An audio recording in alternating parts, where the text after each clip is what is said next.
반갑습니다. 산골짜기 TV입니다. 지금 미국에서 진행되고 있는 굉장히 중요한 사건들에 대해서 많은 분들이 관심과 앞으로의 향배에 대한 궁금증을 가지고 계시리라고 생각합니다. 저 역시 마찬가지고, 또 이 일이 어떻게 진행되느냐에 따라서 앞으로 세계의 역사가 굉장히 중요한 변화를 맞이하게 될 것이다 하는 것도 분명해 보입니다. 특히나 종말론 쪽으로 엄청나게 중요한 사건이 지금 일어나고 있는 것이기 때문에 이런 부분을 성경을 비춰보면서 좀 더 살펴보는 것이 좋겠다, 이런 생각을 해봅니다. 저는 예언자도 아니고 또 이 영상에서 얘기하고자 하는 것이 어떤 예언적 의미에서 얘기한다는 것은 아닙니다. 그냥 다만 이런 사건과 유사한 일들이 성경 안에 있었고 이 일들이 이렇게 진행됐다 하는 것을 보면서 지금 현재 진행되고 있는 사건과 성경을 비교해보는 이런 일들을 통해서 우리가 하나님의 말씀인 성경에 좀 더 관심을 가지고 친숙해지고자 하는 그런 쪽에 더 무게가 있습니다. 제 방송을 꾸준히 들으셨다면 제가 어떤 입장에 있는지는 다들 알고 계실 거라고 생각합니다. 그래서 저와 입장이 다른 분이 있을지라도 또 이것은 성경 말씀이 이렇게 돼 있는 것을 흥미롭게 한번 비교해 보면서 함께 생각해 보는 시간입니다. 열왕기상 1장에 나와 있는 내용이죠. 다윗은 솔로몬에게 네가 왕이 될 것이다 하고 이미 얘기를 해놓은 상태, 그것은 이미 기정사실화되어 있는 상태에서 아도니아가 반기를 들고 스스로 왕이 되려고 하는 거죠. 그래서 스스로 왕이 되려고 하는 자, 그리고 정당한 절차를 거치면 왕이 될 수밖에 없는 솔로몬, 이 두 사람의 입장을 보면서 이 이야기가 어떻게 전개됐을까 하는 것을 살펴보려고 하는 것입니다. 여기에서 하나님이 어떻게 하셨다 하는 그런 내용은 안 나온다는 거죠. 그런데 이 모든 것이 하나님의 뜻대로 이루어졌다는 것은 우리가 알 수 있습니다. 그래서 여기에서 정말 이 열왕기상 1장 한 장에서 일어난 사건인데 엄청나게 긴박한 일들이 순식간에 진행이 돼서 결판이 난 이런 것을 우리가 볼 수가 있습니다. 그래서 스스로 내가 왕이다 하고 선포하면서 나가는 사람, 미국에도 있죠. 지금 자기가 이제 됐다고 얘기하는 사람이 있고, 또 아니다, 정당한 절차를 다시 확인하자 하는 입장이 있고, 그런 입장이 있는 것을 볼 수가 있습니다. 자, 그리고 이 스스로 왕이 되고자 하는 자는 나름 철저하게 준비를 했죠. 오랜 시간 동안 준비를 해서 아도니아는 뭘 준비를 했습니까? 열왕기상 1장 5절에 보시면 그때 핫기스의 아들 아도니아가 스스로 높여서 이르기를 내가 왕이 되리라 하고 자기를 위하여 병거와 기병과 호위병 50명을 준비하니, 이렇게 나름대로 준비를 철저하게 했습니다. 그리고 손님들을 초대하죠. 손님들을 초대합니다. 왕자들이 손님입니다. 자기 동생들 있죠. 아도니아가 서열 4위이기 때문에 상당한 권위를 가지고 또 자기 동생들을 초대할 수 있는 것이죠. 그리고 요압 장군을 자기 편으로 만들었습니다. 그리고 아비아달 제사장도 자기 편으로 만들었습니다. 자, 아도니아는 어떤 사람인가 하는 것에 대해서 굉장히 짤막하게 이야기가 나옵니다. 1장 6절에 보시면 그는 압살롬 다음에 태어난 자요 용모가 심히 준수한 자라. 그의 아버지가 네가 어찌하여 그리하였느냐고 하는 말로 한 번도 그를 섭섭하게 한 일이 없었더라, 이렇게 말합니다. 그의 아버지는 다윗이죠. 다윗이 어째서 이 특별히 아도니아에게만 이런 식으로 책망하는 일이 없었을까? 이걸 한번 생각해 봐야 됩니다. 저는 이 대목을 보면서 처음에는 이렇게 생각했습니다.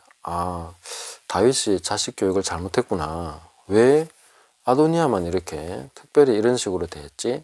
하는 생각을 했습니다.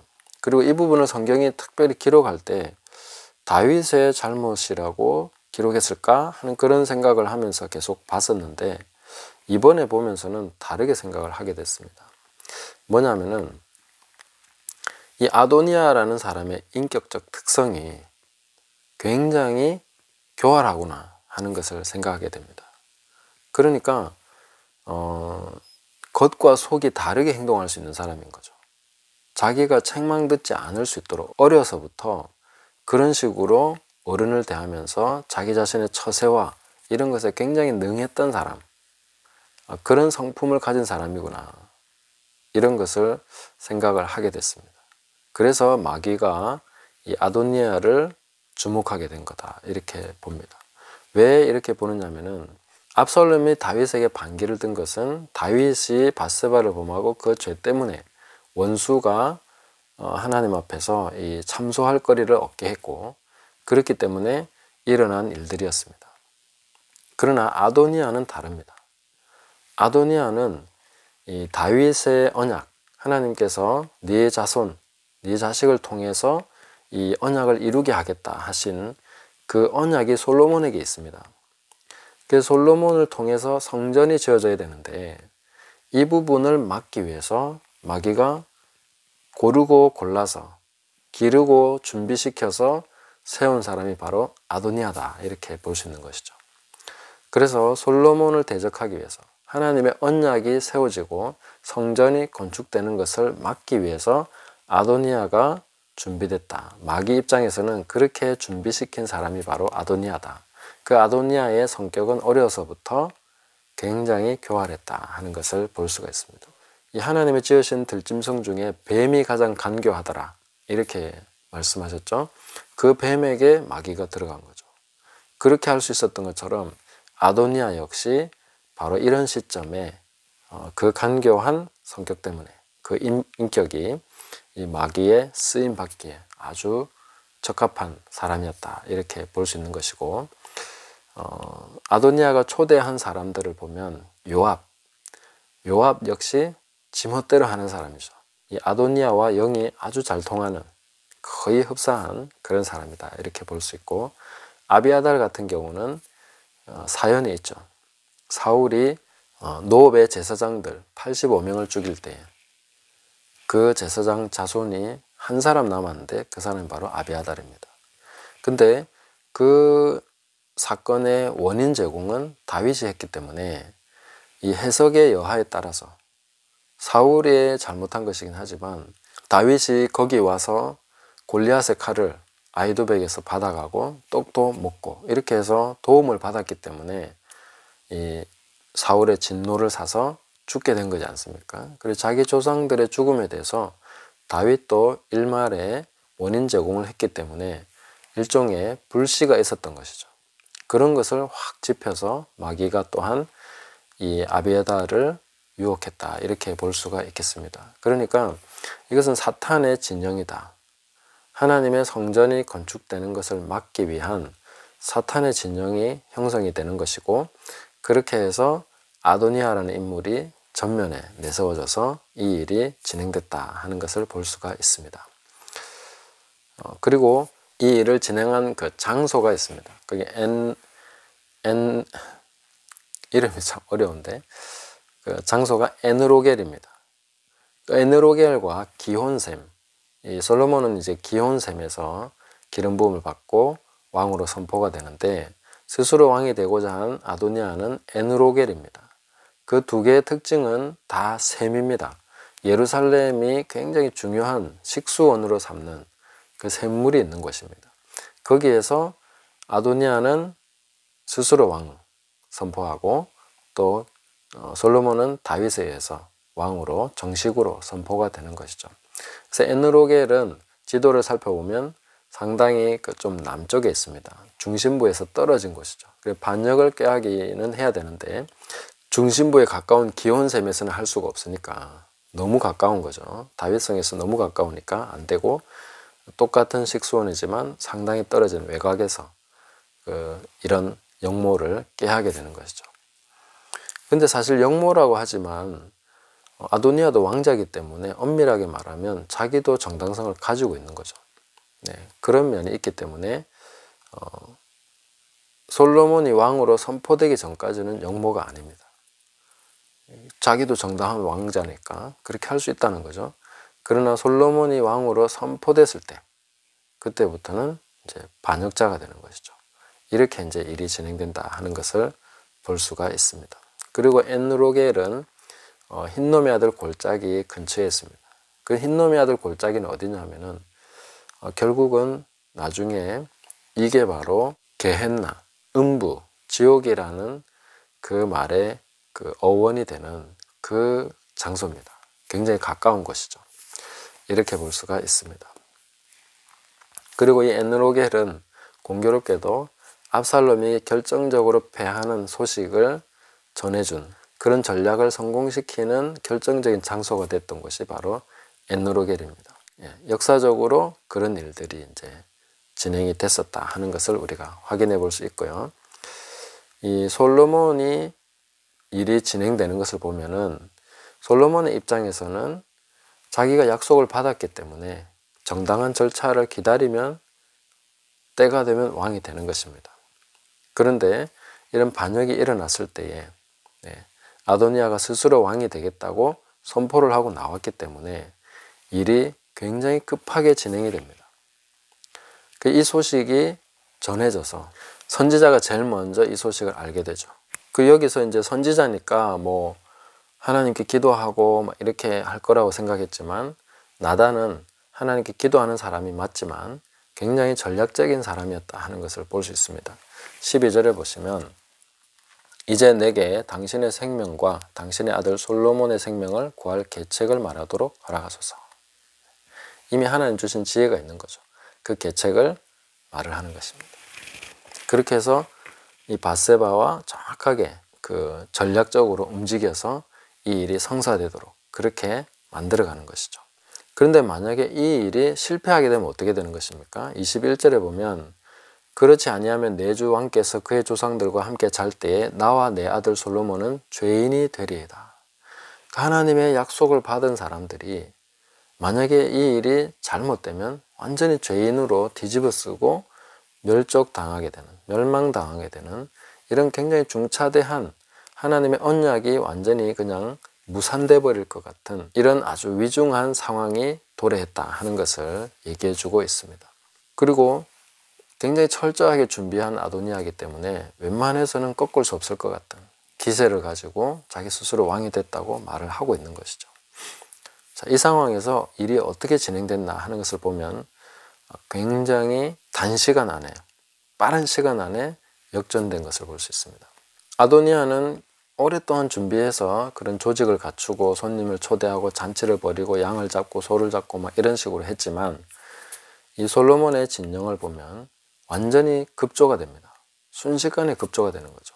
얼마만큼 빠르게 급조됐는가 하면은 그 41절에 보면 아도니아와 그와 함께한 손님들이 먹기를 마칠 때에 다 들은지라.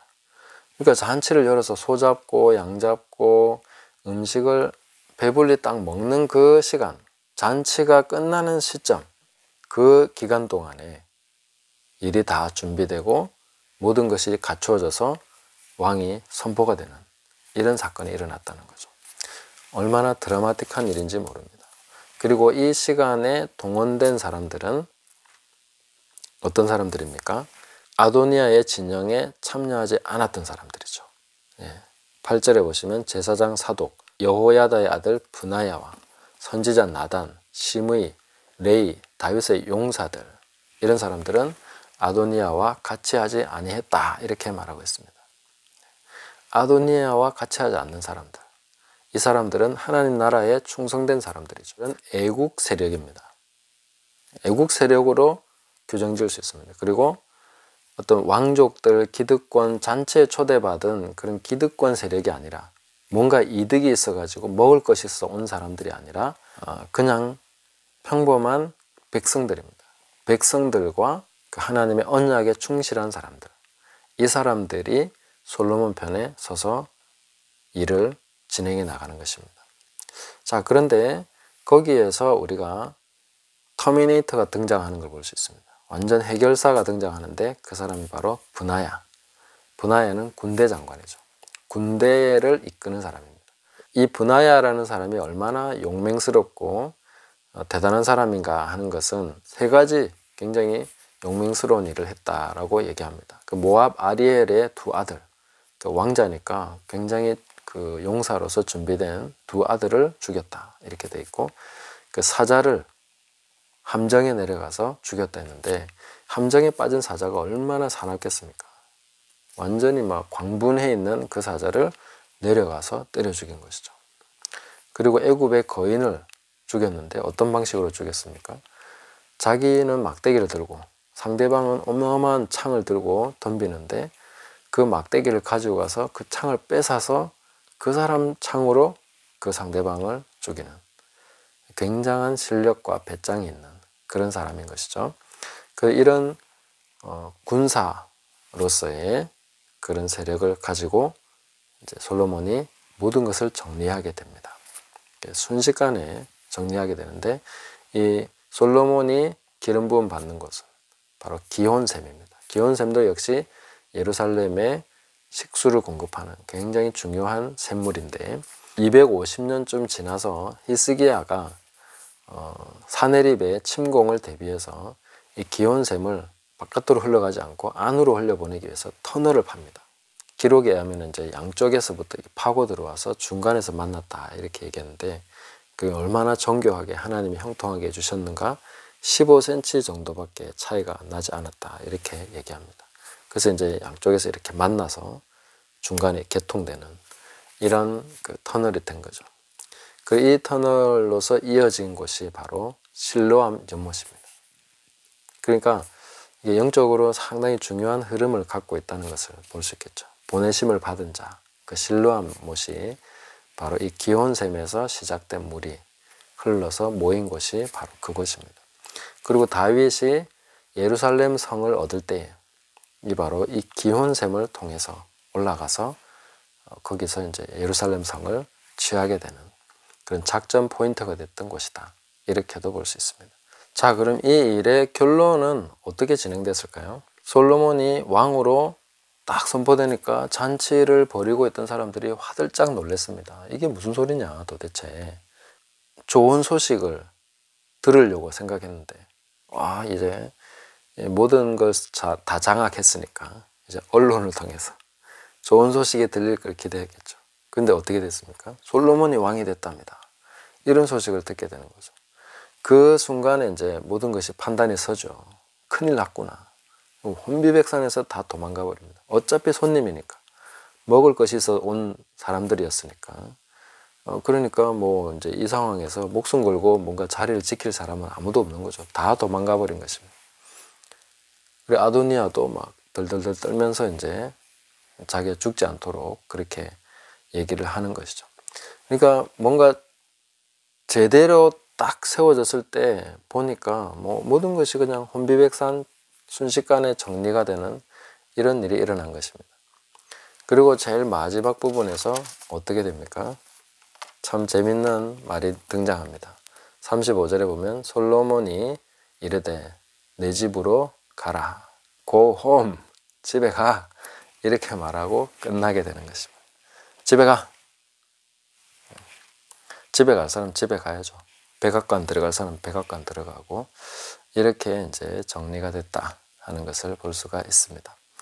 성경에 굉장히 긴박하고 흥미로운 대목인데 미국의 역사는 어떻게 진행될까? 하나님이 세우신 사람이 선지자들이 입증하고 선지자들이 계속해서 예언한 그 사람이 세워지겠죠. 저는 그렇게 봅니다. 오늘 우리가 이 말씀 열왕기상 1장 말씀을 한 번 더 보시면서 야 이렇게 진행됐구나. 멋지다. 이렇게 순식간에 정리될 수 있는 거였구나 하는 것을 생각하시면서 보시면 좋겠습니다. 답답한 모습이 많이 보이고 와, 왜 저러냐. 저 사람도 배신했네. 이 사람도 배신했네. 왜 이렇게까지 썩었구나. 이렇게까지 부패하고 용기가 없나 하면서 그 잔치를 벌이고 있는 그 사람들이 굉장히 대단해 보이고 승리한 것처럼 보일 수 있습니다. 그러나 하나님께서 이를 성사시키실 때는 순식간에 모든 것이 뒤집어지고 잔치가 끝나자마자 먹을 거는 다 먹어라. 다 먹을 그때에 모든 것이 정리되어 버리는 이런 것으로 진행됐다. 그리고 집에 가 하고 끝난 것입니다. 지금 미국에서 일어나는 일은 종말론적으로 또 교회에 주어지는 기회라는 측면에서 굉장히 중요한 사건이다 하는 것을 생각하시면서 기도하시면서 하나님이 이 모든 일을 이루시기를, 기름 부은 자가 세워지기를, 고레스와 같은 사람, 하나님께서 세우셔서 이를 성사시키는 솔로몬 같은 지혜로운 사람, 성전 건축을 위해서 예비된 언약의 사람, 이런 사람이 세워질 수 있기를 바랍니다. 그렇게 또 기도하면서 함께 기대하시고 이 일들이 어찌 되나 하나님 뜻대로 될 것이다 하는 것을 믿음으로 계속 붙들고 선지자들을 신뢰하시고 하나님께서 세우시는 사람을 분명하게 우리가 확인할 수 있을 것이다 하는 것을 기대하면서 기도하면서 담대하게 믿음으로 나가시기를 바랍니다. 감사합니다.